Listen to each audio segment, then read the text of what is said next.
আসসালামু আলাইকুম, সবাই কেমন আছেন? আশা করি সবাই ভালো আছেন। আজকে আমার সকাল থেকে মন ভালো ছিল না, সে কারণে কোনো কাজকর্ম আমি করতে পারিনি। মানে কাজ করতে ইচ্ছে করতেছিল না। তো এখন দিনের বাজে 1টার উপরে, তো দুপুরে তো খাইতে হবে। সকালে নাস্তা অবশ্য বানাইছি, কিন্তু তখন ভিডিও নেওয়া হয়নি কারণ পাশে কারেন্ট ছিল না।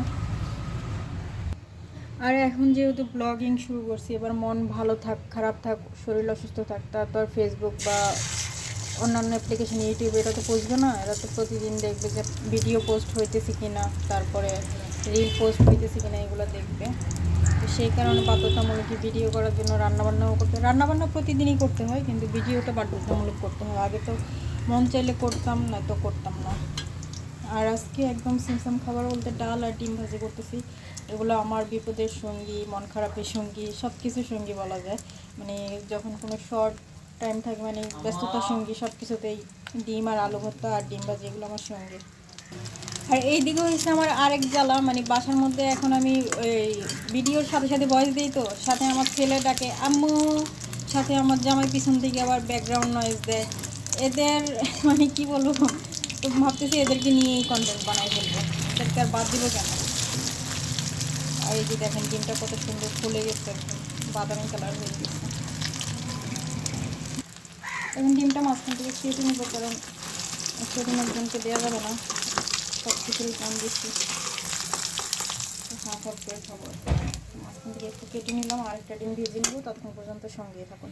আমার ছেলে আমাকে চেতাইতেছে সঙ্গে থাকুন, তারপরে বলতেছে সময় সংবাদ। মানে ওরা যে আমার কী পরিমাণে পচায়, ওদের পচানি শুনতে শুনতে মানে আমার আর এখন বাইরের পচানির ভয় লাগে না। কারণ বাইরের মানুষে কী পচাবে, আমার বাসার মানুষে পচাইতে পচাইতে আমারে মানে কি একদম সহনশীল করে ফেলছে। তো এখন আর বাইরের মানুষের পচানিতে ভয় পাই না আমি। এই যে আমার কাস্টমার আসছে, আমি বাসা থেকে বিজনেস শুরু করছি, সেই বিজনেস এর কাস্টমার এই 100 টাকা দিয়ে গেল। আপনারা সবাই চিনে রাখুন। আর ওইটা হচ্ছে কাস্টমারের ছেলে।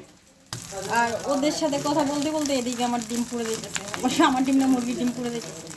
যাই হোক, আপনাদের সাথে একটু মজা করলাম। আর এখন এটা তুলে নিতেছি, ডিম ভাজা শেষ। আর এই দেখেন, আপনারা দেখেন ডিম ভাজতে ভাজতে অর্ধেক খাওয়া শেষ। আপনাদেরকে দেখাই দিলাম, আমার বাসায় একটা ইঁদুর আছে, ইঁদুরে খাই। এই যে ইঁদুরের বাসার যে বড় একটা সাদা ইঁদুর আছে না, এই ইঁদুরটা রুটি দিয়ে এই ডিমগুলারে সাবার করতেছে। এই যে সকালে বানানো রুটি, এখান থেকে ইঁদুরের রুটিও নিচ্ছে আর ওইখান থেকে ডিমও নিচ্ছে। আর এখন দুপুরে ওদের জন্য ভাত বাড়তেছি। সবার আগে আমার জামাইটা বাড়তেছি।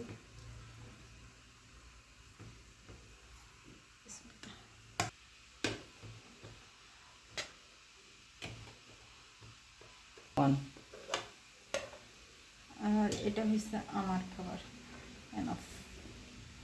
আমি যেহেতু ডায়েট আছি, সেই কারণে অল্প নিচ্ছি আজকে। বাড়িতে মাইপা নিয়ে নিই, না আর নিতে হবে না, আর নিন না। আর এই যে আমার ডিম ভাজা দিয়ে দিলাম। অফ রাখো। এটা নীরবের আব্বু।